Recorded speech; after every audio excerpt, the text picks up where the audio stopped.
기도하겠습니다.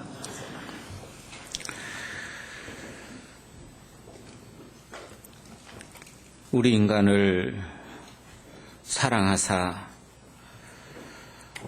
주님의 크신 사랑을 베풀어 주시고 우리로 하여금 바라볼 수 없는 영원한 천국에 대한 소망을 가질 수 있도록 우리에게 큰 사랑을 베풀어 주신 아버지 하나님께 참으로 감사를 드립니다. 우리에게 베풀어 주신 크고 놀라우신 그 사랑을 또한 만천하에 전하기를 원하시는 우리 아버지 하나님, 우리로 하여금 우리 입을 열어 담대히 하나님 말씀을 전할 수 있는 우리 될 수 있기를 아버지 하나님께 간구드립니다. 너무나 많은 영혼들이 하나님을 알지 못하고 영원한 멸망을 향해서 나아가고 있습니다. 그들을 막았을 사람들은 바로 우리 구원받은 그리스도인임을 우리가 너무나 잘 알고 있으면서도 때때로 우리의 연약함으로 인해서 말씀을 담대히 전하지 못하는 우리라는 걸 너무나 잘 알고 있습니다. 아버지 하나님께서 우리 입술에 담대함 허락해 주셔서 주님의 그 귀한 복음의 말씀을 담대히 증거할 수 있도록 도와주시고, 내일부터 있는 또 전도 집회도 주님 함께 해주셔서 각 구역마다 많은 영혼들이 주님께 돌아오는 크신 역사가 나타날 수 있기를 아버지 하나님께 간구드립니다. 또 오늘 주일 아침 하나님을 사랑하는 귀한 자녀들이 한자리에 모여서 함께 말씀으로 교제 나누시는 귀한 시간을 주셨습니다. 주님께서 이 시간 함께 주셔서 우리에게 유익한 시간 될 수 있도록 인도해 주시고, 또 이 자리에 오고 싶으나 여러 가지 형편 때문에 참석하지 못한 형제 자매님들 어느 곳에 있든지 그 마음 많은 이곳을 향할 수 있기를 아버지 하나님께 간구드립니다. 오늘 말씀의 시정을 주님의 자비로운 손길에 부탁을 드리며 언제나 우리를 사랑하시는 우리 구주 예수 그리스도 이름으로 기도드렸습니다. 아멘. 성경 말씀 디모데전서 5장을 적겠습니다.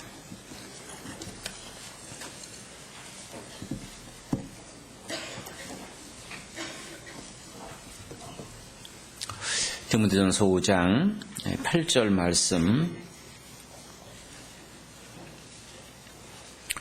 디모데전서 5장 8절 말씀 찾으셨으면 천천히 한 절만 같이 읽도록 하겠습니다. 누구든지 자기 친족, 특히 자기 가족을 돌아보지 아니하면 믿음을 배반한 자여 불신자보다 더 악한 자니라. 설 명절 잘 보내고 오셨습니까? 자, 이제 음력으로는 또 새로운 또 새해가 밝았는데요. 자, 주변 가까이 또 좌우의 전호를 돌아보시면서 새해 복 많이 받으시죠라고 하는 인사 잠깐 나누는 시간 갖도록 하겠습니다.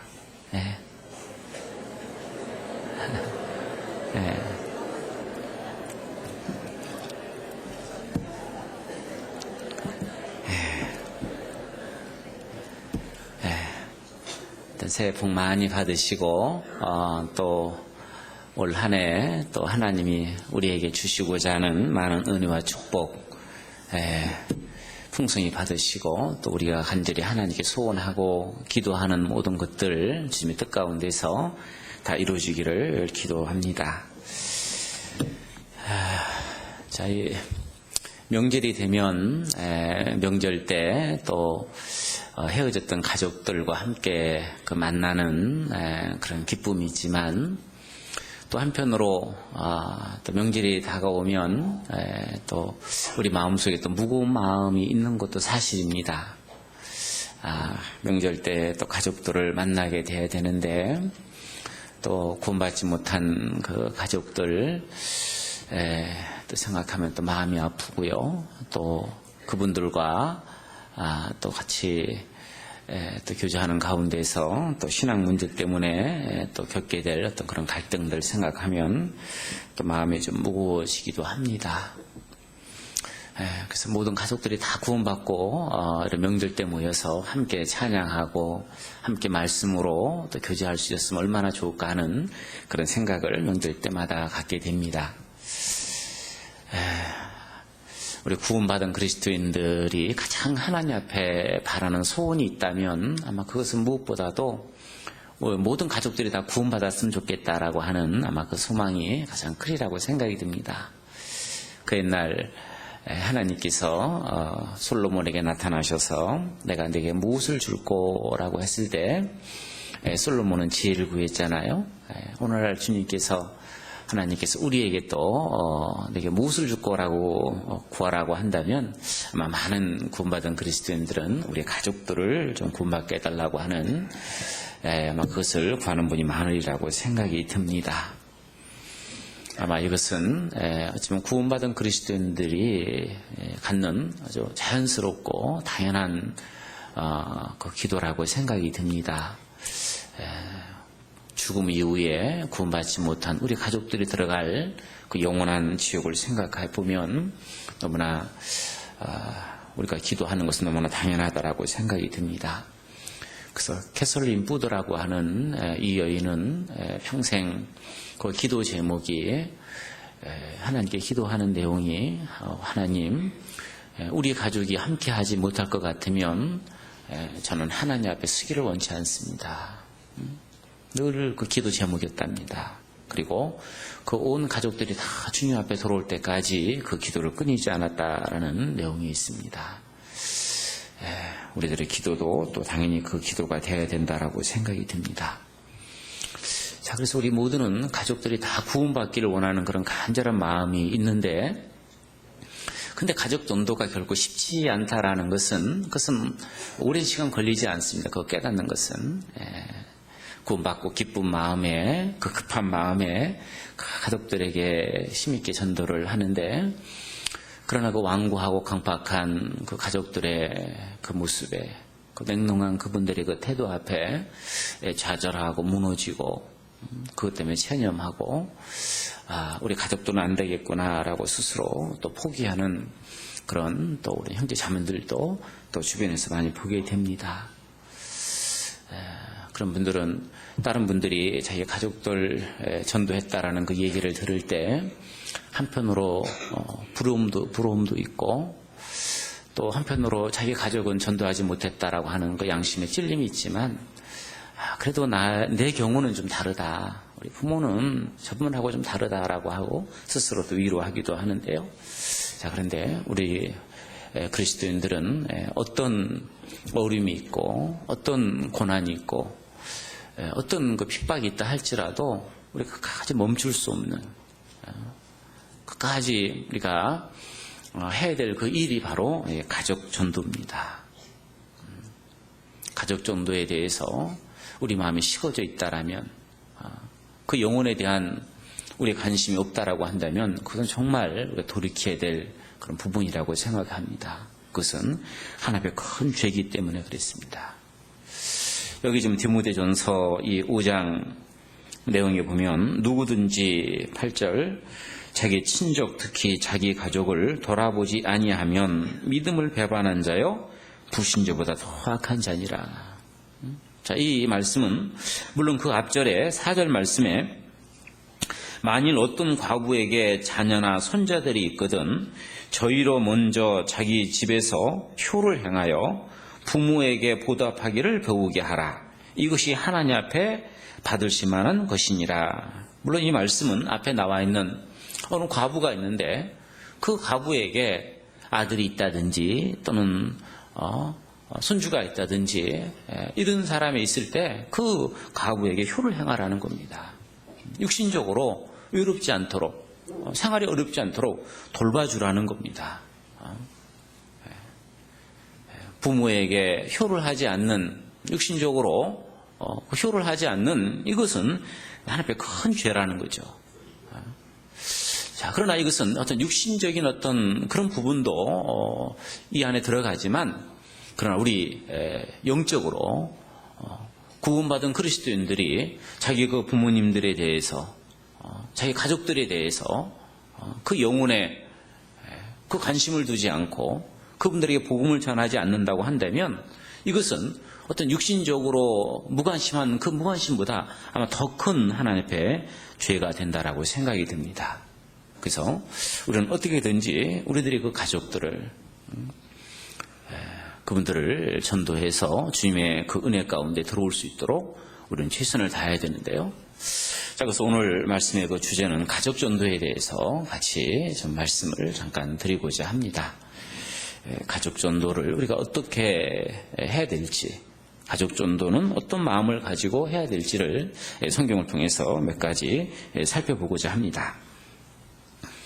자, 먼저 우리가 가족 전도를 함에 있어서 먼저 우리가 알아야 될 것은 이 가족 전도는 하나님을 기쁘시게 하는 일이며, 또한 하나님께서는 우리들의 그 가족들을 구원받기를 하나님은 어떤 일보다 가장 우선하신다는 겁니다. 하나님께서는 우리들의 가족들이 구원받는 것을 하며 가장 원하신다라는 겁니다. 그래서 갈라디아서 6장 말씀을 보겠습니다. 갈라디아서 6장.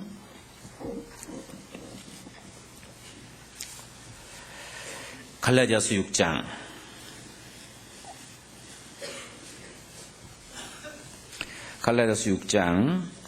10절 말씀입니다.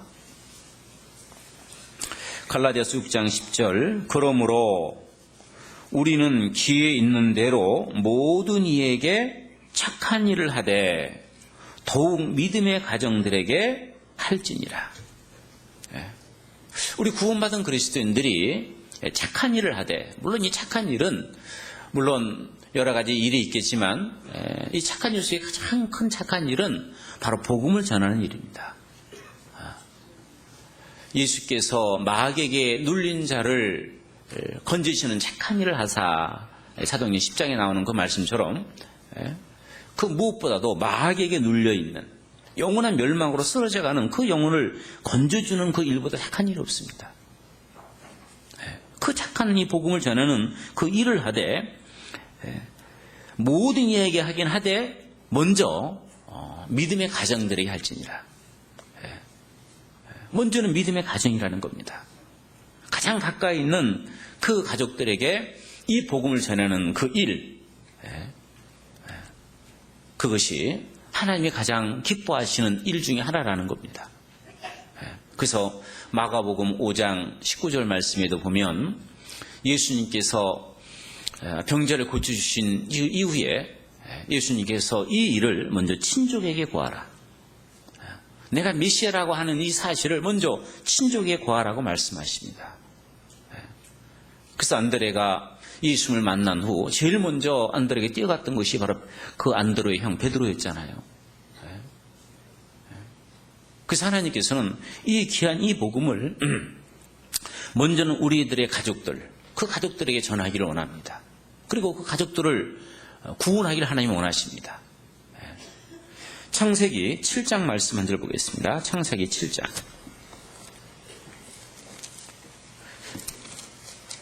창세기 7장.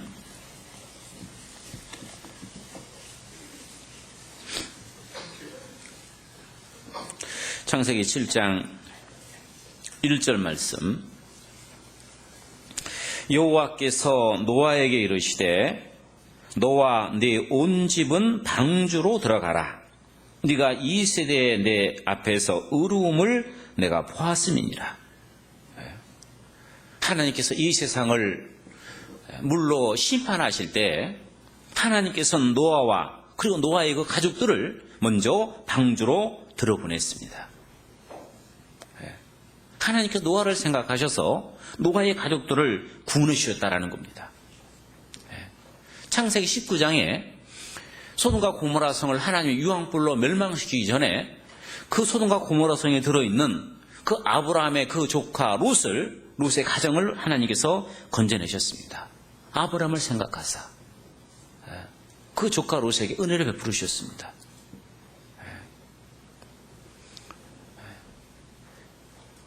이스라엘 그 민족이 그 가나안 땅으로 쳐들어가기 전에 정탐꾼을 보냈을 때 그 정탐꾼을 숨겨줬던 그 라합이라고 하는 그 기생, 그리고 그 가정을 하나님께서 살려주기 위해서 너희 집에다가 그 빨간 줄을 걸어라. 기생 나합과 그 가정을 하나님께서 구원해 주십니다. 하나님을 경외하고 구제하는 일에 앞섰던 그 백부장, 그 고넬료의 그 가정을 하나님께서 베드로를 보내서 구원해 주셨습니다. 빌립보 그 간수장, 내가 어떻게 해야 구원을 얻느냐라고 간구했던 그 간수장과 그 가족을 또 구원해 주신 내용이 사도행 16장에 나옵니다. 하나님께서는 구원받고 주님을 위해서 귀하게 살아가는 그 그리스도인들의 그 가정을 구원하기를 하나님은 기뻐하신다라는 겁니다. 제가 지난번에 새신자 모임에 들어가서 새신자들이 이제 궁금해하시는 이제 그런 부분들을 몇 가지 이제 답을 한 적이 있는데요. 그분들의 어떤 그 질문 중에 하나가 그 사도행전 16장에 나오는 빌립보 간수장이 내가 어떻게 해야 구원을 얻으리까라고 했을 때 사도 바울께서 주 예수를 믿어라. 그리하면 너와 네 집이 구원을 얻으리라라고 하는 이 말씀을 가지고 질문하기를, 이 성경에는 주 예수를 믿어라. 그리하면 너와 네 집이 다 구원받는다라고 약속하셨는데, 그런데 왜 구원받은 그 가족들이 다 구원받지 못하는 이유가 어디 있습니까? 라고 하는 그런 질문을 받은 적이 있습니다. 물론 이 사도행전 16장에 나오는 그 말씀은 이거 모든 구원받은 그리스도인에 해당되는 말씀은 아니죠. 그건 빌립보 간수장에게 하신 말씀입니다. 그리고 실제로 빌립보 간수장의 그 가족들이 다 구원받는 이야기가 이제 그 뒤에 나오죠. 한번 찾아보겠습니다. 사도행전 16장 말씀입니다.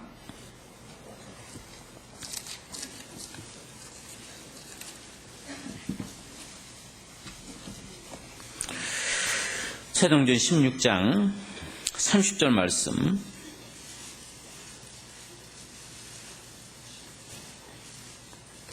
16장 30절부터 제가 읽어드리겠습니다. 저희를 데리고 나가 가로되 선생들아 내가 어떻게 하여야 구원을 얻으리까 하거늘 가로되 주 예수를 믿으라. 그리하면 너와 네 집이 구원을 얻으리라 하고 주의 말씀을 그 사람과 그 집에 있는 모든 사람에게 전하더라. 밤 그 시에 간수가 저희를 데려다가 그 맞은 자를 씻기고 자기와 그 권석이 다 세례를 받은 후 저희를 데리고 자기 집에 올라가서 음식을 차려두고 저희 온 집이 하나님을 믿었으므로 크게 기뻐하니라.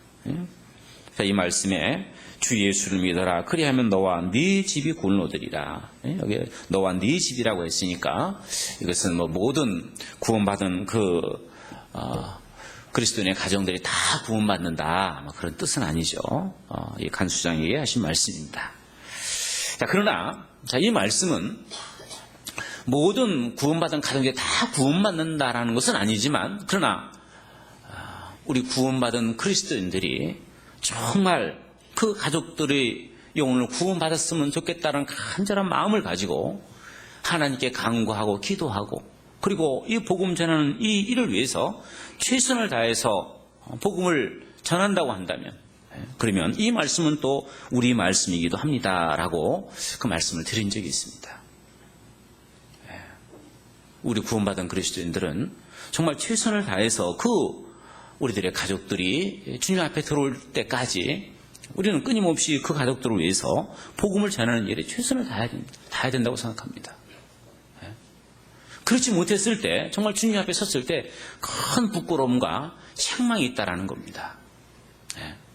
정말 내가 내 가족을 위해서 열심히 전도를 했는데, 최선을 다했는데, 근데 그 가족이 구원받지 못했다. 그럴 수 있잖아요. 너무 완고해서. 설령 내가 열심히 했는데, 최선을 다했는데 구원받지 못했다 한다 했을 때, 아마 주님 앞에 섰을 때 그 가족의 영혼에 대한 그 책임만큼은 하나님 묻지 않으실 겁니다. 네 가족들은 어떻게 하고 왔느냐라고 물으셨을 때, 제 가족들 구원받지 못했습니다. 그러나 주님, 제가 제 가족을 전도하기 위해서 제가 얼마나 애를 쓰고 내 가족들을 전도하기 위해서 제 눈에 눈물이 마르지 않은 거 주님이 알지 않습니까? 우리들 가족들 전도하기 위해서 제가 얼마나 몸부림쳤다라는 거 주님께서 아시잖아요.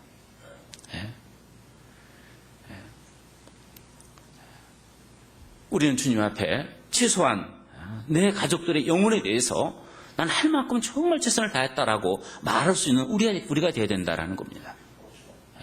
그렇지 않았을 때 주님은 그 가족들의 그 영혼, 그 가족들의 그 핏값을 우리 손에서 찾겠다라고 말씀하십니다.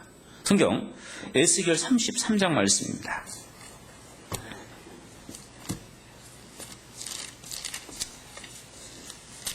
에스겔 33장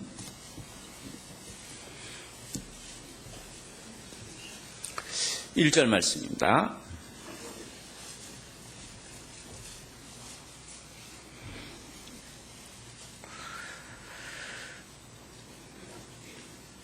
에스겔 33장 1절부터 제가 천천히 읽어드리겠습니다. 여호와의 말씀이 내게 임하여 가라사대 인자야 너는 네 민족에게 고하여 이르라 가령 내가 칼을 한 땅에 임하게 한다 하자 그 땅 백성이 자기 중에 하나를 택하여 파수꾼을 삼은 그 사람이 칼이 그 땅에 임함을 보고 나팔을 불어 백성에게 경고하되 나팔 소리를 듣고도 경비를 하지 아니하므로 그 임하는 칼에 제함을 당하면 그 피가 자기의 머리로 돌아갈 것이라 그가 경비를 하였던들 자기 생명을 보존하였을 것이나 나팔 소리를 듣고도 경비치 아니하였으니 그 피가 자기에게 돌아가리라.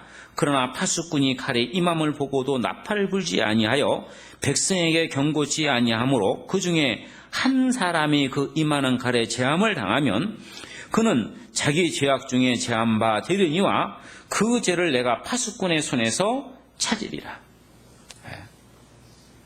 자, 이 말씀은 우리 구원받은 그리스도에게는 정말 두려운 말씀입니다.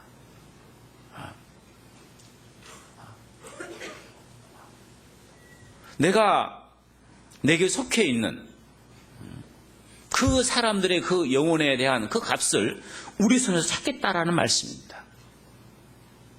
하나님께서는 나로 하여금 이 복음을 전할 파수꾼으로 세웠다라는 겁니다. 나를 전도자로 선교사로 세웠다라는 겁니다. 우리는 전도자 그러면 말씀을 전하는 사람만 전도자로 생각할 수 있고 선교사 그러면 꼭 전도인만이 이 선교사가 될 수 있다라고 생각하는데 그렇지 않다라는 겁니다. 우리 각자는 우리는 전도자고 우리 각자는 선교사입니다.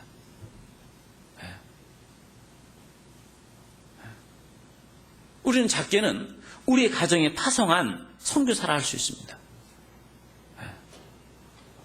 그 가족들의 그 영혼들에 대해서 우리는 이 복음 전하는 일에 최선을 다해야 된다는 겁니다. 내가 정말 그 가족들 영혼 건지기 위해서 앞으로 닥칠 재앙에 대해서 영원한 멸망에 대해서 지옥에 대해서 힘있게 말씀을 전했는데 그런데 그것을 끝까지 그걸 받아들이지 않아서 그들이 망했다고 한다면 그건 자기가 그 말씀을 받아들이지 않았기 때문에 자기가 그 책임은 자기에게 돌아가지만은 그러나 우리가 그 일에 대해서 최선을 다하지 않았다고 한다면 그 영혼에 대한 핏값을 너희 손에서 찾겠다라고 하나님이 말씀하고 있는 겁니다. 이 말씀은 너무나 무섭고 두려운 말씀입니다. 우리는 이 가족 전도는 이것은 우리에게 맡겨진 하나님이 우리에게 주신 사명이라고 하는 그 마음가짐을 가지고 이 가족을 전도하는 그 일에 우리는 최선을 다해야 된다는 거죠. 자, 그리고 이 가족 전도는 두 번째로 가족 전도는 사랑을 가지고 해야 된다는 겁니다. 우리가 전하는 이 복음은 바로 하나님의 사랑을 전하는 겁니다. 사랑을 전하는 사람이 사랑을 가지지 않고는 그 전할 수 없다라는 거죠. 우리는 먼저 그 가족들의 그 영혼에 대해서 그들을 불쌍히 여기는, 그들이 긍휼히 여기는 그 사랑을 가져야 된다는 겁니다. 성경 마태복음 11장 말씀, 14장 말씀입니다. 마태복음 14장 14절 말씀입니다. 마태복음 14장 14절 말씀. 예수께서 나오사 큰 무리를 보시고 불쌍히 여기사 그 중에 있는 병인을 고쳐주시니라. 마가복음 6장 말씀입니다. 마가복음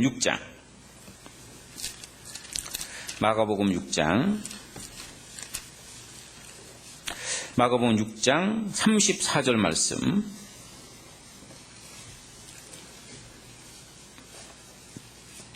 예수께서 나오사 큰 무리를 보시고 그 목자 없는 양 같음을 인하여 불쌍히 여기사 이에 여러 가지로 가르치시더라. 누가복음 7장 한 절 더 보겠습니다. 누가복음 7장 13절 말씀입니다. 주께서 과부를 보시고 불쌍히 여기사 울지 말라 하시고 가까이 오사 그 관에 손을 대시니 맨자들이 섰는지라. 예수께서 가라사대 청년아 내가 네게 말하노니 일어나라 하시매 죽었던 자가 일어앉고 말도 하거늘 예수께서 그를 어미에게 주신대 그랬습니다. 자, 제가 몇 군데를 지금 찾아 읽었습니다. 예수님께서 병자를 고치시고 말씀을 가르치고 죽은 자를 살리는 그런 몇 군데의 내용을 제가 읽었는데요. 자, 이 속에서 한 가지 공통점이 있습니다. 예수님께서 그들에게 다가서실 때 어떤 마음을 갖고 다가서셨느냐? 계속 나오는 말씀이 불쌍히 여기사. 불쌍히 여기사. 주님께서는 그 이뤄진 영혼들을 대했을 때 그 마음속에 불쌍히 여기는 마음을 가지고 나아갔다라는 겁니다.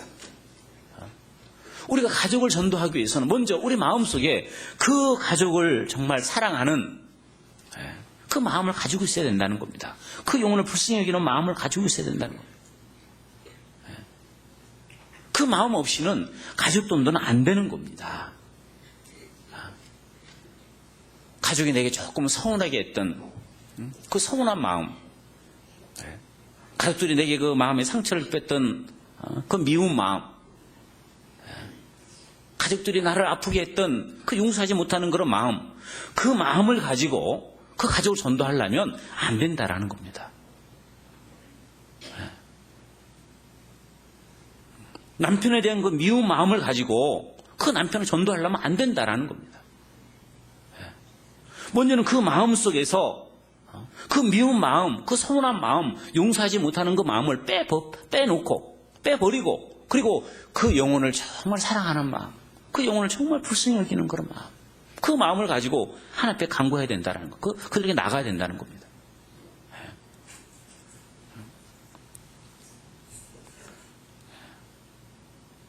남편을 구원해달라고 기도하는 것이 먼저가 아닙니다. 그 남편을 정말 진정으로 사랑할 수 있는 그 마음을 달라고 하는 것이 그것이 먼저라고 생각합니다. 그 마음이 있어야. 그래야 하나님 마음을 움직일 수 있고 그 남편의 마음을 움직일 수 있기 때문에 그렇습니다. 그래서 가족들이 내게 대하는 어떤 그런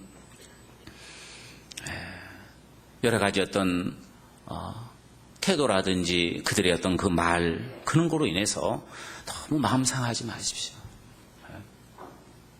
그때 내게 어떻게 나한테 대하든지 간에 그들이 내게 대하는 그 육신적인 그런 모습만 바라보지 말고 그들이 그 영혼이 정말 우리 앞에 간절히 간구하고 울부짖는 그 영혼의 그 음성을 우리는 들을 수 있어야 됩니다. 비록 그들은 우리에게 그 말로는 별별 얘기를 다 하지만 그러나 그 영혼들은 우리에게 부르짖고 있는 겁니다. 나 좀 구원받게 해달라고. 나 좀 구원받게 해달라고 그들은 부르짖고 있는 겁니다. 예레미야 8장 말씀입니다. 예레미야 8장 20절 말씀.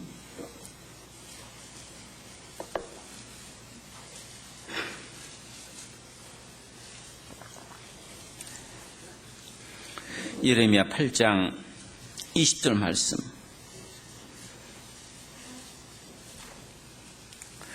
예레미야 8장 20절 말씀 같이 한번 읽도록 하겠습니다. 추수할 때가 지나고 여름이 다하였으나 우리는 구원을 얻지 못한다 하는도다. 추수할 때가 마치고 지나고 여름이 다하였으나 그렇습니다. 이제 잠깐 후면 이제 주님이 추수할 때가 옵니다. 하나님 심판이 곧 다가온다라는 겁니다. 알고 모아 곡간에 들이고 쭉쭉이는 꺼지지 않는 불에 태워버리는 그 영혼의 추수 때가 옵니다. 그때가 아주 가까워지고 있습니다. 그 영혼들은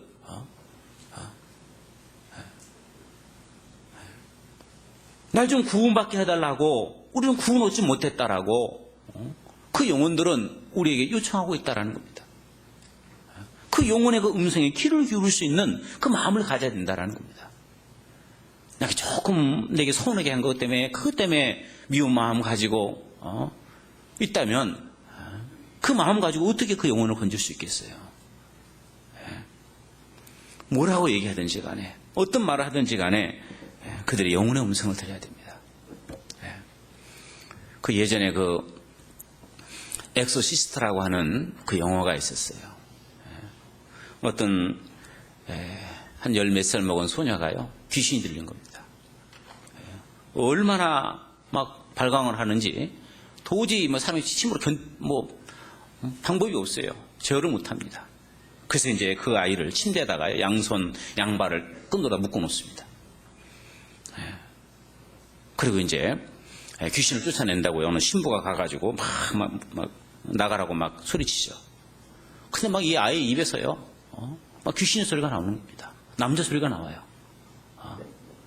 도저히 안 되겠다 싶으니까 이제 신부가 돌아서려고 하는데요. 그 돌아서려고 하는 그 아이의 그 배에서요, 글씨가 떠오릅니다. Help me. 날 좀 도와달라는 겁니다. 입에서는 그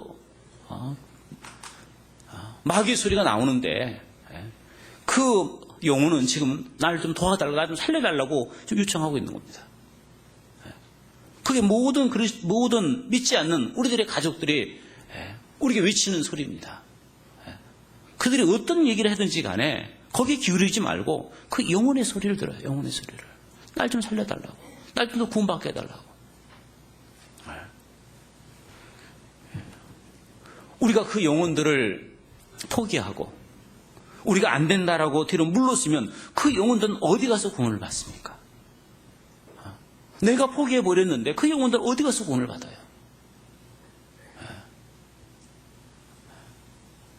우리들은 먼저 그 가족들의 그 영혼에 대해서 정말 사랑하는 마음 가지고, 내가 건져주지 않으면 이 영혼은 어디서 구원받을까? 그 사랑하는 마음 가지고 그들에게 나가야 됩니다. 그들이 받을 그 영원한 그 심판, 그들이 그 들어갈 영원한 지옥에 대한 그 내용을 그 사람 마음속에 상상해 보셔요. 그 지옥 불 속에서 그들이 고통받아야 될 그 생각을 한번 상상해 보셔요. 불쌍하지 않아요? 가족의 생계를 위해서 하루 종일 직장에서 상사들이 꾸중 들어가면서 안 좋은 일 겪으면서 묵묵히 참고 집에 돌아와서 텔레비전 보다가 쓰러져 자고 있는 그 남편 모습 보면 불쌍하지 않습니까? 한평생 나를 자식들 공부시키고 자식들 잘나게 하기 위해서 한평생 그 밭에서 수고하고 고생하시고 이제 얼굴에 깊게 고랑이 펴있는 그 부모님의 그 주름진 얼굴 보면 부끄럽지 않죠? 불쌍하지 않습니까? 이렇게 고생하시다가 그 영원한 지옥에 들어가가지고 그분들이 받아야 될 그 지옥에 대한 고통을 생각하면 그 불쌍한 마음이 안 듭니까? 그 영혼에 대해서 긍휼히 여기는 마음, 불쌍히 여기는 그 마음을 먼저 우리가 가지고 있어야 된다는 겁니다. 그리고 그들에게 나가야 되는 거예요. 그래서 가족 정도는 사랑을 가지고 해야 된다는 겁니다. 그리고 가족 전도는 성결한 삶을 통해서 그들에게 나가야 됩니다. 마태복음 5장 말씀입니다. 마태복음 5장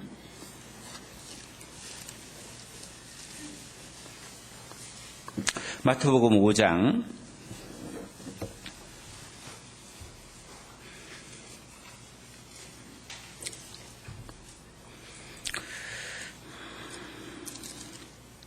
13절부터 제가 읽어드리겠습니다. 너희는 세상의 소금이니 소금이 만일 그 맛을 잃으면 무엇으로 짜게 하리요? 후에는 아무 쓸데없어 다만 밖에 버리요 사람에게 밟힐 뿐이니라. 너희는 세상의 빛이라. 산에 있는 동네가 숨기지 못할 것이요 사람의 등불을 켜서 말을 두지 아니하고 등경 위에 두나니 이러므로 집안 모든 사람에게 비치느니라. 16절 말씀 같이 읽겠습니다. 이같이 너희 빛을 사람 앞에 비치게 하여 저희로 너희 착한 행실을 보고 하늘에 계신 너희 아버지께 영광을 돌리게 하라. 가족 전도를 하기 위해서는 먼저 그 가족들에게 변화된 내 모습을 보여줘야 된다는 겁니다. 그들에게 내가 가지고 있는 이 기쁨과 이 소망을 그들이 볼 수 있도록 해야 된다는 겁니다. 구원받은 그리스도인들이요,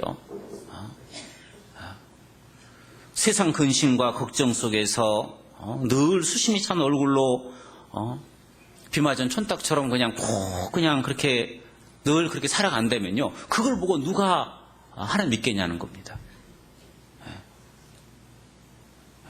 구원받은 그리스도인들이 이 세상 연락에 빠져가지고 세상 것을 추구하고 그 세상 것을 얻기 위해서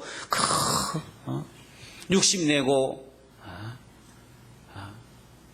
그렇게 살아간다고 한다면 그런 모습 보면서 어떻게 하나님에 대한 그 소망을 그들이 상하게 볼 수 있겠냐는 겁니다. 구원받은 그리스도인들은 먼저 내 삶 가운데 우리가 가지고 있는 그 기쁨과 우리가 가지고 있는 소망이 그들이 뭔가 저 사람 뭐가 있길래 저는 어떻게 저 안에 뭐가 있길래 저렇게 항상 기쁘고 항상 즐겁고 저렇게 행복하게 저렇게 살아갈까? 그들로 하여금 그 궁금증을 자아낼 수 있도록 해야 된다라는 겁니다. 그래서 베드로전서 이 3장에 보면 그런 말씀이 있잖아요. 너희 속에 소망에 관한 이유를 묻는 자에게 대답할 것을 항상 예비하라. 먼저 그들에게 우리가 물어봐야 돼. 물을 수 있는 것을 뭔가 가지고 있어야 된다는 겁니다. 도대체 너 안에 뭐가 있냐? 너 뭐가 있길래 이렇게 즐겁고 그렇게 행복하냐? 네 생활 보면은 뭐 너무나 빤한데, 어렵고 힘든데, 근데 뭐 때문에 이렇게 기뻐하고 즐거워하냐? 이런 모습들을, 좋은 어떤 그런 모습들을 볼 수 있어야 된다는 겁니다.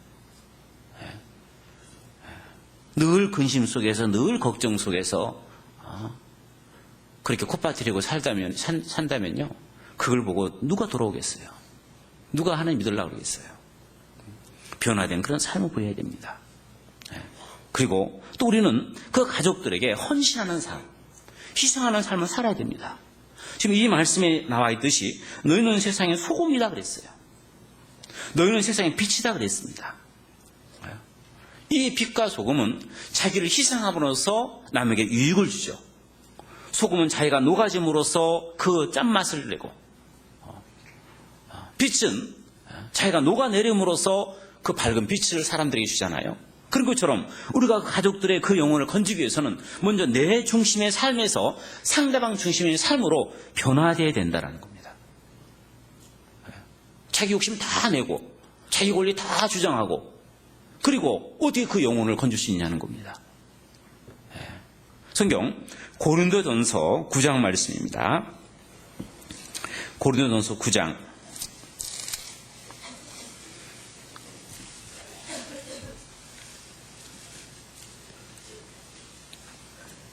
고린도전서 9장 18절 말씀입니다. 그런즉 내 상이 무엇이냐? 내가 복음을 전할 때 값없이 전하고 복음으로 인하여 내게 있는 권을 다 쓰지 아니한 이것이로다. 이 복음을 전할 때 내게 있는 권이라는 권리잖아요. 내가 있는 그 권리를 다 쓰지 말아야 된다는 겁니다.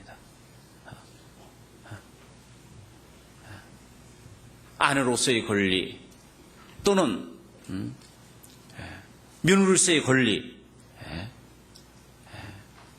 또 부모로서의 권리, 이런 걸 다 주장하면서, 그러면서 복음 전하면 안 된다라는 겁니다.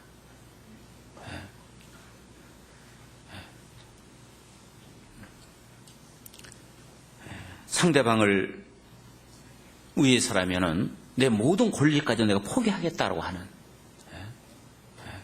그런 마음을 가지고 전도해야 된다는 겁니다. 아내라고 한다면 그 아내로서 그 권리를 아내도 그 남편한테 사랑받고 그 남편에게 뭐 받을 수 있는 권리가 있잖아요. 자기 주장을 내세울 수 있는 권리도 있잖아요. 그러나 이 복음을 위해서라고 한다면 그런 권리까지도 때로는 내려놓고, 그리고 그 남편이 원하는 모습으로, 남편이 원하는 사람으로 내 자신을 바꿔가지고 그 남편의 마음을 살 수 있다고 한다면 그렇게 해야 된다는 겁니다. 며느리로서의 권리도 있잖아요. 요즘 며느리는 권리가 너무 많아서 탈이잖아요. 그런데 정말 그 시모님을 구원하기 위해서 내 모든 권리까지도 다 포기하고 내려놓고, 그리고 헌신적으로 그분들을 위해서 섬긴다고 한다면 그분들이 그 마음이 하나님께 돌아올 수 있다는 겁니다. 언젠가 제가 얘기한 것 같은데요. 우리 안산에서 우리 한 자매님, 그 둘째 며느리입니다. 근데 그 시아버님이 그 풍을 맞아가지고 시골에서 이제 큰아들이 이제 모시고 사는 겁니다. 근데 우리 자매님이요, 둘째니까 모실 권리도 없어요. 그렇잖아요? 큰아들이 잘 모시고 있는데.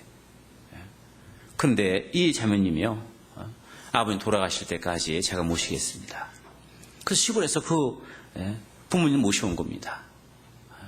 그리고 얼마나 지극정성으로 그 시아버님을 이렇게 병수발 들고 다 그 어려운 일을 다 하신 겁니다. 결국은 그렇게 마음에 완고했던 그 시어머니, 그 일반교회를 굉장히 오래 다니신 분이에요. 그랬던 그 시어머니가 말씀 듣고 구원을 받고 교제 나오고, 그 시아버지 그렇게 앞도 잘 못 보시는 분이었어요.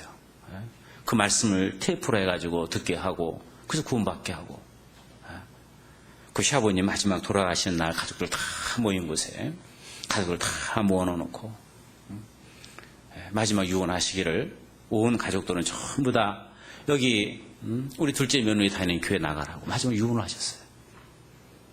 그리고 그 둘째 며느리 손을 붙잡고 가야 참 고맙다라고.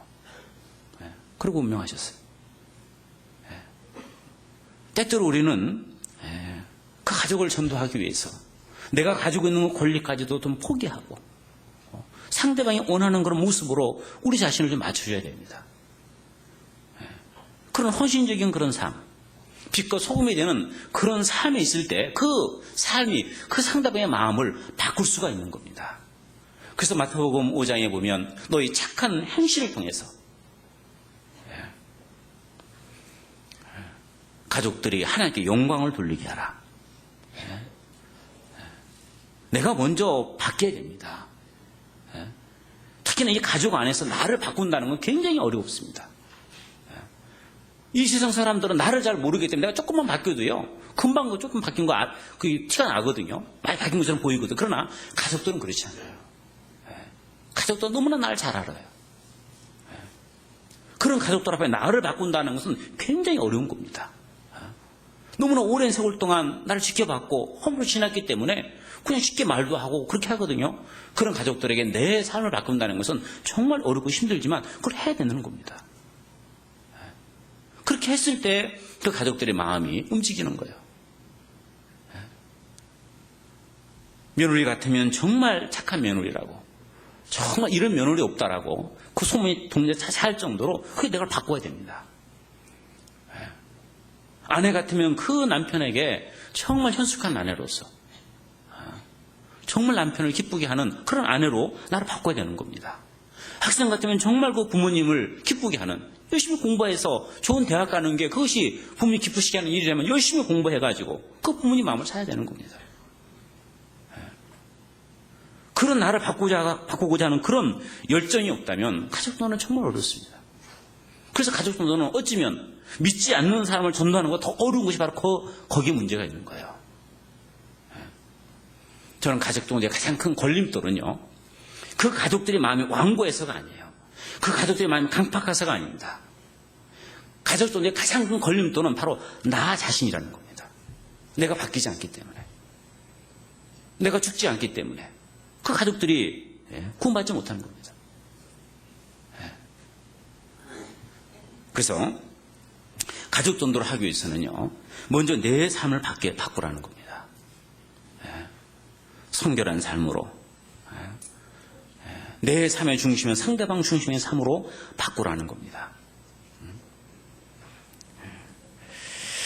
자, 그리고요, 그래서 이제 이 가족 전도에 있어서 이제 우리가 생각해 볼 몇 가지를 더 말씀을 드린다면요, 이 가족 전도는 세 가지 원칙을 가지고 좀 다가서야 된다라고 생각이 듭니다. 지금 제가 지금부터 드릴 이 세 가지 이 원칙을 정말 우리가 생활 속에서 정말 행할 수만 있다면 틀림없이 가족들이 주님께 돌아오는 큰 역사를 보게 될 겁니다. 가끔 내 가족들을 어떻게 전도하면 좋겠습니까? 라고 그 질문하신 분이 있을 때 저는 이 말씀으로 제가 답변을 하는데요. 첫 번째 말씀은요, 하셨습니까? 이 하셨습니까? 라고 하는 이 질문은 이것은 과거적인 질문이잖아요. 하셨습니까? 뭘 했느냐?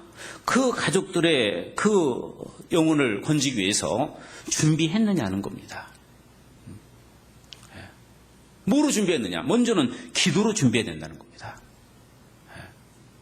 가족 전도는 절대적으로 기도가 없이는 절대 가족 전도가 안 됩니다. 물론 모든 전도가 다 그랬지만 특히나 이 가족 전도만큼은 더더욱 많은 기도가 필요하다는 겁니다. 전도는 말이 먼저 나가면 안 돼요. 입이 먼저 나가면 안 돼요. 전도는 무릎이 먼저 나가야 됩니다. 무릎입니다.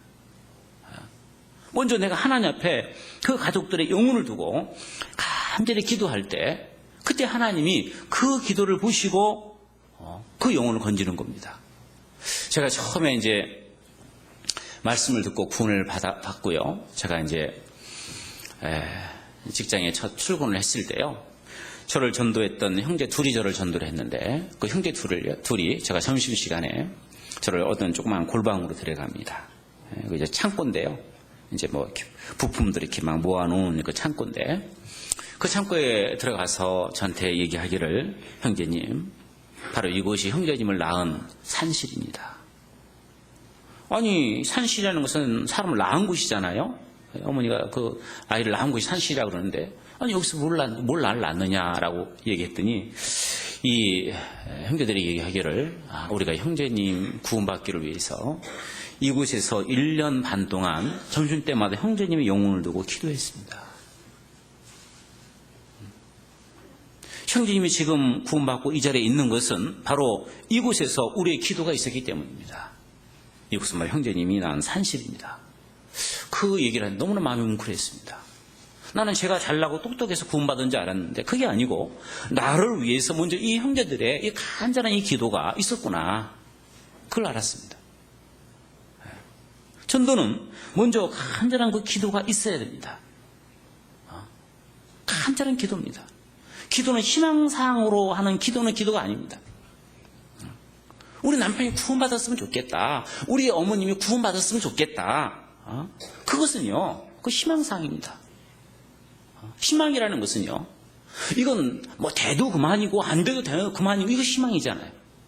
그러나 우리의 기도는 희망이 아니고 갈망이 돼요. 갈망이라는 겁니까? 간절히 원하는 마음. 내 가족들이 구원받지 못할 것 같으면 나는 주님 앞에 서기를 원치 않습니다라고 하는 걔들은 뿌디의 그 기도 내용처럼 나는 내 가족이 구원받지 못할 것 같으면 나는 죽겠습니다라고 하는, 나는 너무너무 괴로워서 죽겠습니다라는 그런 간절한 그 뜨거운 마음을 가지고 그 간구하는 것이, 그것이 참 기도라는 겁니다. 그래서 고린도전서 로마서 9장 말씀입니다. 로마서 9장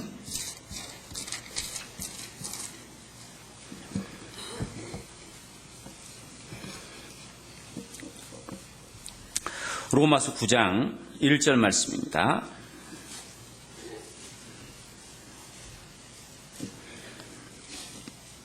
로마서 9장 1절. 내가 그리스도 안에서 참말을 하고 거짓말을 아니하노라.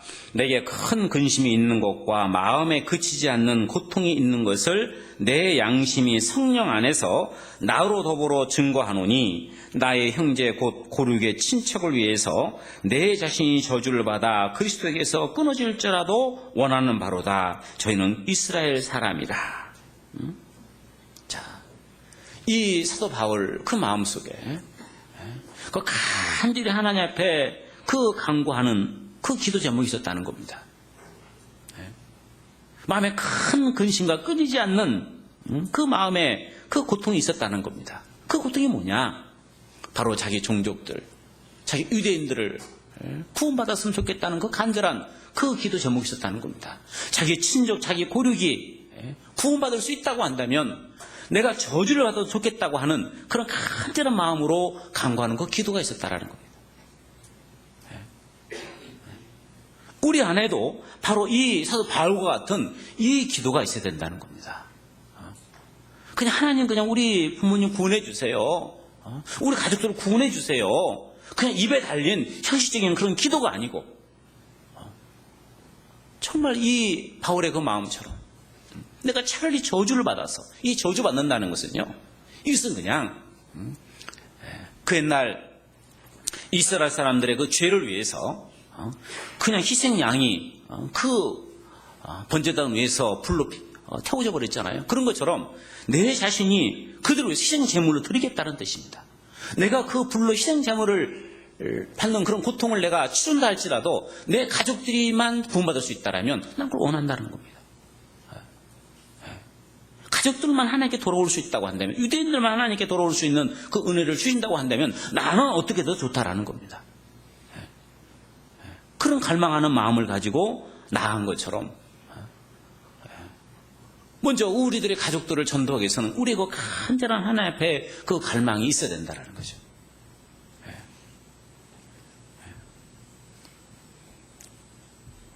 아이들이 그 울음 속에도요, 두 종류의 울음이 있다고 그랬잖아요. 가짜 울음과 진짜 울음이 있다. 아이들을 밤에 이제 눕혀놨는데요. 아기 방에 눕혀놨는데 애들이 잠길에 우는 소리가 있잖아요. 작고 힘없이 그냥 칭얼칭얼 우는 소리 있잖아요. 그 소리 들으면요, 부모님이 안 달려갑니다. 지금 저 잠결에 지금 저렇게 그냥 칭얼대고 있구나. 그냥 그렇게 끝납니다.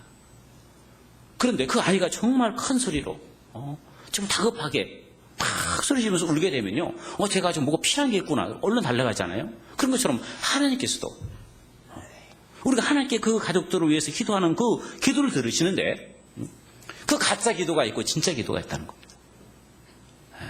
그냥 형식에 달려있는 그냥 습관적으로 그냥 드리는 그 기도는, 그것은 그 기도는 지붕 천장을 못 올라갑니다. 정말 간절히 그 가족을 위해서 그 찢겨진 마음을 가지고, 그 상한 마음을 가지고, 그 뜨거운 마음을 가지고 정말 하나님 앞에 간구하는 그 기도, 그 기도가 하나님의 마음을 움직이는 겁니다.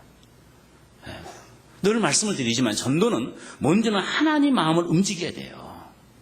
하나님으로 감동을 줘야 된다는 겁니다. 정말 너무나 간절히 원하고 있구나, 정말 간절히 바라고 있구나, 그걸 하나님 보여줘야 되는데, 근데 문제는 그걸 안 하는 거예요. 그걸 안 하는 겁니다.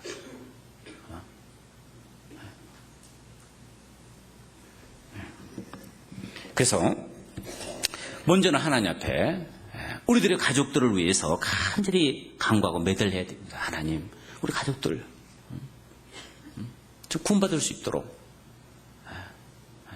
하나님 도와달라고 하는 그런 간절한 그런 마음, 그것이 바로 기도입니다. 그래서 먼저 하셨습니까? 제가 저희 아버지를 전도하기 위해서 기도하고 제가 목사님을 찾아가서 상담을 할 때요, 목사님이 그러시더라고요. 아버지를 전도하기 위해서 뭘 하셨습니까? 묻더라고요. 그래서 제가 제 아버지 전도하기 위해서 제가 1년 반 동안 눈물로 기도했습니다. 그리고 끊임없이 말씀을 전했습니다. 네. 그 말씀을 듣고 목사님이 그럼 가자고 그러더라고요. 그럼 가자고. 네. 우리가 기도를 가끔 이렇게 내놓을 수 있잖아요. 조모임이라든지 또 구역모임, 또 전체 대전도 집회할 때 기도를 부탁 내놓잖아요. 네. 그래 내려놓을 때 좀 조심해야 될 것이요. 특히나 자기 가족들에 대해서 기도를 내놓을 때요. 자기가 먼저 철저하게 하나님께 기도하고 내놔야 됩니다. 자기는 기도하지 않으면서 남한테 기도해달라고 내놓는 것은요. 그건 하나님 앞에 큰 죄라고 생각합니다. 그렇잖아요? 내가 기도하지 않으면서 내 가족도 내가 기도하지 않으면서 왜 남한테 기도해달라고 그래요? 내가 먼저 기도해야죠. 내가 먼저 그 가족을 위해서 내 남편을 위해서 철저히 기도하고 그리고 그 나머지 부분을 형제 자매들에게 기도에 부탁을 하는 게 마땅한 거 아닙니까? 자기는 기도도 제대로 하지 않으면서 우리 아버지, 우리 남편, 우리 부모님 구원받게 해도 기도해달라고. 그건 합당치 않은 겁니다. 그래서 먼저 기도로 준비했느냐는 겁니다. 그리고 두 번째는요. 하시고 계십니까? 하시고 계십니까? 이것은 현재적인 질문이죠. 하시고 계시냐? 내가 전도하고자 하는 상대방의 마음을 열기 위해서 얼마나 그 상대방에게 선을 베풀고 있느냐? 얼마나 그 상대방에게 전도를, 그 영혼을 건지기 위해서 노력하고 있느냐? 최선을 다하고 있느냐? 그 부분입니다.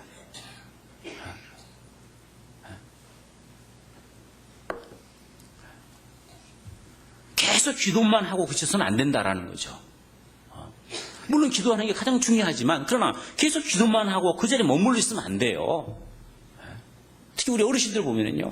가끔 집에 가서 이제 그 상담을 좀 하실 때 있잖아요. 할 때요. 그 가족들 좀 전도하셔야죠. 그러면요. 좀 기도하고 있어요. 그래, 기도하고 있어요.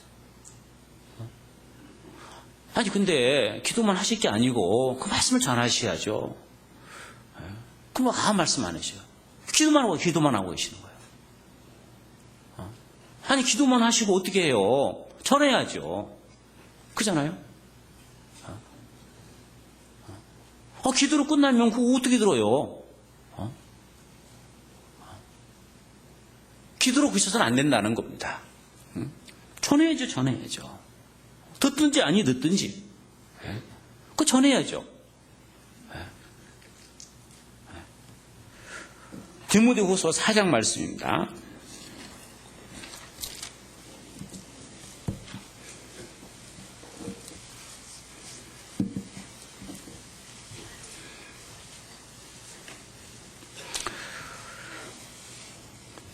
디모데후서 4장 1절 말씀입니다.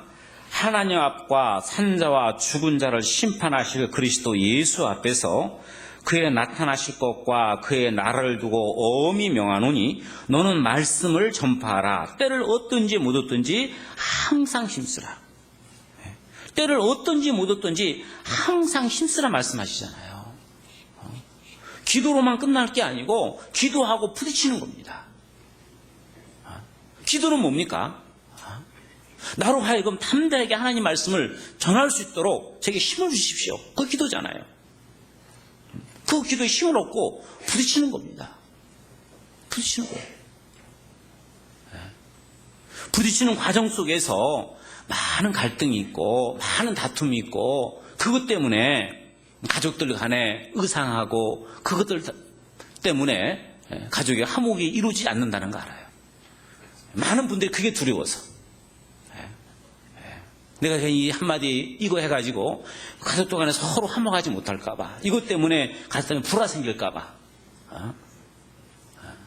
서로 마음을 상할까봐 그냥 입을 다물고 계시는데 그러면 안 돼요. 때를 얻든지 못 얻든지 전하라고 그러셨잖아요. 당연히 이 말씀을 전하면은요 당연히 문제 생겨요. 성경도 생긴다고 말씀하셨어요. 마태복음 10장 말씀입니다. 마태복음 10장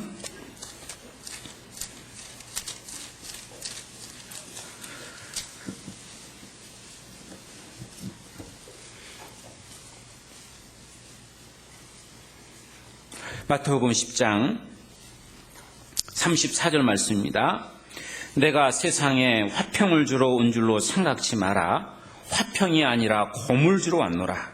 내가 온 것은 사람이 그 아비와 딸이 어미와 며느리가 시어머니와 불화하려 하려 함이니 사람의 원수가 자기 집안 식구니라. 예수님께서 말씀하신 겁니다. 내가 세상에 화평을 주러 온 줄로 생각하지 마라. 이게 무슨 말입니까? 아니, 예수님 우리에게 화평을 주러 오셨잖아요. 내가 너에게 평안을 주노라.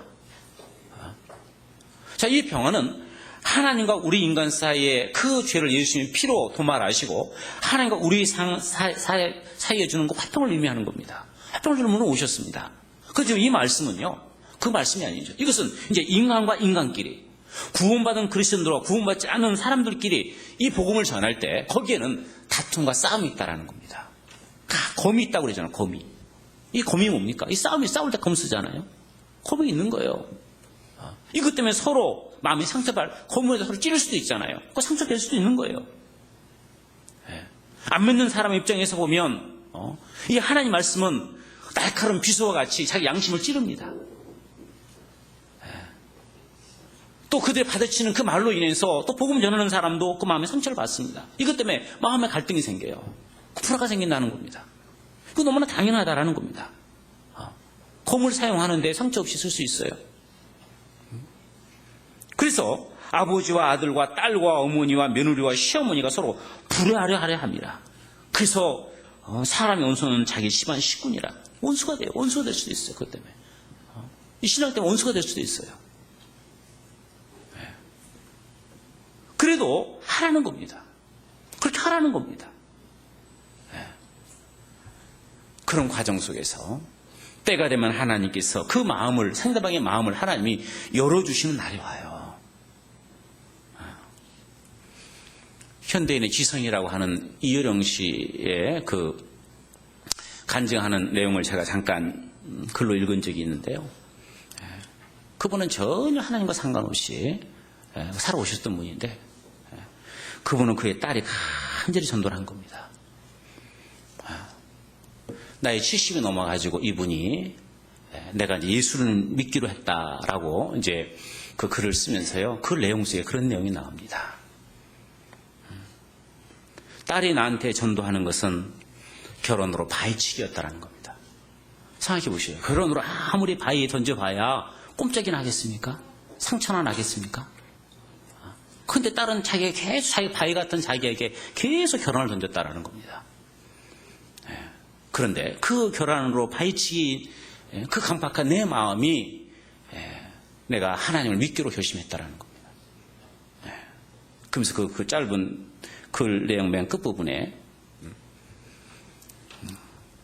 아가야 오늘도 네 편지를 보니까 네 눈물 자국이 보이는구나. 너의 눈물이 나를 지성에서 영성으로 넘게 했구나. 그 딸이 그 아버지를 위해서 그 간절히 눈물로 기도하면서 편지 쓰고 또 부딪히고 계속 기도하고 계속 전했던 겁니다. 그 딸이 그 간절한 그 기도가, 그 눈물이 그것이 자기를 지성에서 영성으로 넘어가게 했다라고 하는 그 간증을 쓰고 있더라고요. 안 된다라고, 틀렸다라고 포기하지 말고 계속 부딪혀보라는 겁니다. 계속 부딪혀보라는 겁니다. 내가 던진 그 한마디 한마디가 어떻게 그 상대방의 마음을 부술지 몰라요. 내가 던지는 그 말은 마치 결혼처럼 힘없할지 모르지만 그러나 그 가운데 하나님이 함께 하시면요. 그 결혼이 그 엄청난 그 바위도 깨트릴 수 있다는 겁니다. 다윗의 그 물맷돌을 돌려가지고 그 골리앗을 때릴 때 그 물맷돌 하나 가지고 어떻게 골리앗을 넘어뜨릴 수 있겠어요. 그러나 그 돌 속에 하나님이 함께 하셨잖아요. 그 물맷 속에 하나님이 함께 하심으로써 한 방에 그냥 그 엄청난 골리앗이 나가 떨어진 것처럼요. 어떤 말이 상대방의 그 마음을 비수처럼 찌를지 모르는 거예요. 그러니까 계속 전해야죠. 계속 전해야죠. 한두 번이 몇 번 전하다가 그냥 막 핍박하고 막 싫은 소리 한다고 그냥 이 꾹 다물고 완전하면 그 영혼은 어떻게 구원을 받아요? 반 하우스라고 하는 그 박사님이 신학대 박사님이신데 미국에 이분이 이런 말씀을 하시더라고요. 오늘날에는 자폐증 크리스찬들이 너무너무 많다. 자폐증 크리스찬들이 많다는 겁니다. 이 자폐증이 뭡니까? 이 자폐증이라는 것은요, 현실에서 적응하지 못하고 멀어지고 그 자기만의 세계에서 틀에 박혀 있는 그 정신분열증이 이 자폐증이잖아요. 이 자폐증 환자들은 말을 안 해요. 꼭 다물고 있어요. 혼자만의 세계에 빠져 있는 겁니다. 그런 것처럼 구원받은 그리스도인들이 말씀도 듣고 또 알고 또 이 말씀을 전하면 전해야 그 영혼들이 구원받는 것도 알고 있고 다 아는데 문제는 말을 안 하는 거, 말을. 이거 꼭 다물고 있는 겁니다.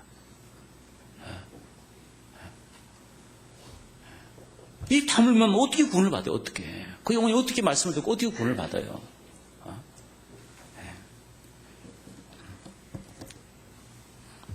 우리는 뒤로 물러서서는 안 됩니다.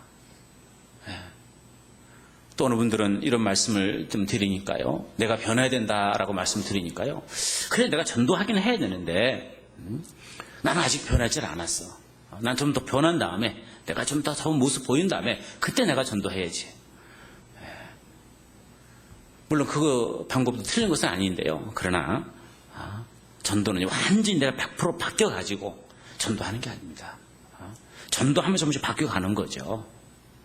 계속 전도하면서 해야죠. 계속 그냥 내가 바뀔 때까지 기다린다면 그때 주님 오시면 어떡할 거예요? 그때 부모님 돌아가시면 어떡할 거예요?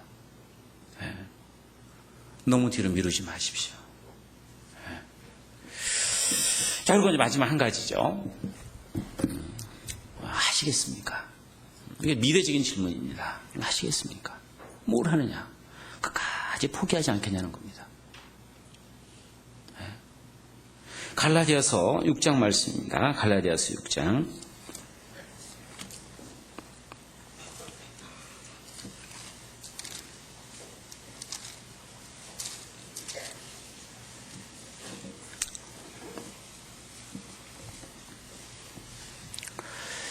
갈라디아서 6장 9절 말씀입니다.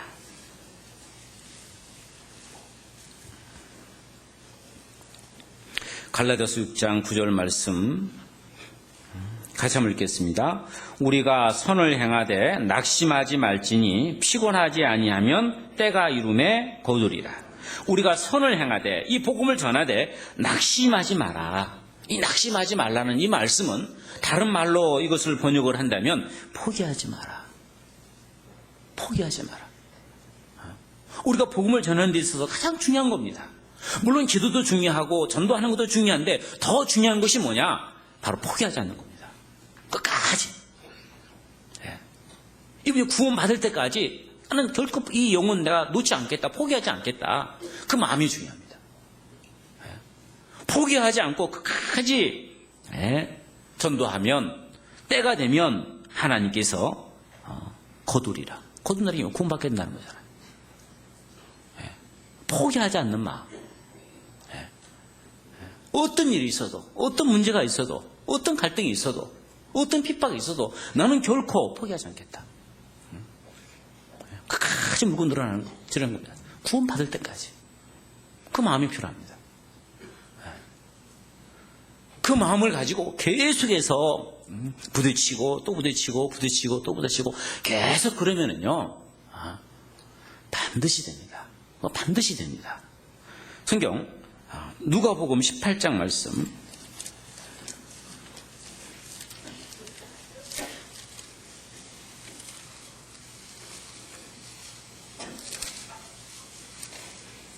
누가복음 18장 1절 말씀. 누가복음 18장 1절 말씀. 항상 기도하고 낭망치 말아야 될 것을 저희에게 비유로 하여 가라사대 어떤 도시에 하나님을 두려워 아니하고 사람을 무시하는 한 재판관이 있는데 그 도시에 한 과부가 있어 자주 그에게 가서 내 원수에 대한 나의 원한을 풀어소서 하되 그가 얼마 동안은 듣지 아니하다가 후에 속으로 생각하되 내가 하나님을 두려워하지 아니하고 사람을 무시하나 이 과부가 나를 번거롭게 하니 내가 그 원한을 풀어주리라. 그렇지 않으면 늘 와서 나로 괴롭게 하리라 하였느니라. 주께서 또 가라사대 불의한 재판장이 말하는 것을 들으라. 하물며 하나님께서 그 밤낮 부르짖는 택하신 자들의 원한을 풀어주지 아니하시겠느냐. 저에게 오래 참으시겠느냐. 내가 너희에게 이르노니 속히 그 원한을 풀어주시리라. 자, 예수님께서 친히 항상 기도하고 낭망치 말아야 될 것을 비유로 말씀하셨습니다. 어느 도시에 하나님도 두려워하지 아니하고 사람을 무시하는 어느 재판장이 있는데 어느 과부가 와가지고 그 재판장에게 매일 자기 원한을 풀어달라고 계속 요청하는 겁니다. 찾아오는 겁니다. 한동안은 이 재판관이 그냥 듣기 싫어했어요. 그냥 필요 없다고, 나는 바빠서 안 된다고 몇 번 미뤄놨어요. 그런데 계속 찾아오는 겁니다. 이 재판장이 속으로 생각하기를 내가 하나님을 두려워하지도 아니하고 사람을 무시하지만은 이 과부를 또 돌려보내면 또 내일 또 와가지고 또 이 문제 가지고 또 원한 풀어달라고 또 요청할 텐데 아이고 번거롭다. 그래 네 소원이 뭐냐, 내가 들어줄게. 그리고 들어준다는 겁니다. 하나님을 믿지도 않고 사람들 무시하는 이런 재판장도, 이 불의한 재판장도 번거로워서라도 그 소원을 들어주는데 하물며 하나님께서 밤낮 부르짖는 그 성도의 그 기도를 들어주지 않겠느냐. 그거 들어주신다는 거잖아요.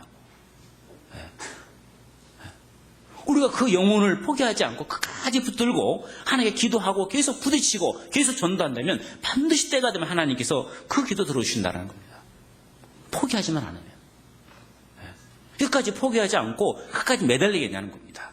내 생이 끝나는 날까지 끝까지 내 가족들 영혼도 포기하지 않고 하나님께 간구하고 부딪히겠냐는 겁니다. 그걸 하시겠냐는 겁니다. 그 결심이 있으면 틀림없이 그 가족들 구원받을 겁니다. 조지 물러라고 하는 유명한 전도자는 자기 친구 셋을 위해서 그렇게 간절히 기도했다고 그러잖아요. 자기 친구로서 60년 동안 기도했다면 세 친구를 위해서. 한 친구는 조지 물러가 바로 죽기 직전에 그 말씀을 듣고 구원을 받았고, 한 친구는 조지 물러가 죽어가는 그 병상에서 마지막 전도하는 얘기를 듣고 구원을 받고, 한 친구는 조지 물러가 죽고 난 이후에 2년 지난 후에 그 한 친구도 조지 물러가 널 죽기까지 너를 위해서 기도했다는 그 얘기를 듣고 마음을 읽고 구원받았다고 그러잖아요. 기도는 반드시 이루어진다는 겁니다. 그래서 포기하지 마시고 우리들의 가족들 영혼들 올 한 해 우리 가족 영혼을 전도를 좀 생각하고요. 올 한 해 좀 우리 가족들 영혼 건지는 일에 좀 최선을 다했으면 좋겠습니다. 우리가 주님 앞에 서는 그날 하나님께서 물어보실 겁니다. 네 가족들 다 어찌했느냐라고 물어보실 때, 예, 하나님 우리 가족들 다 여기 있습니다. 하나님 앞에 온 가족들이 함께 기뻐하고 즐거워할 수 있는 그날이 우리 모든 그리스도인들에게 있기를 정말 간절히 원합니다. 그래서 올 한 해 가족을 전도하는 그 일에 더욱 최선을 다하기를 바라면서 말씀 읽겠습니다. 이제 기도하겠습니다.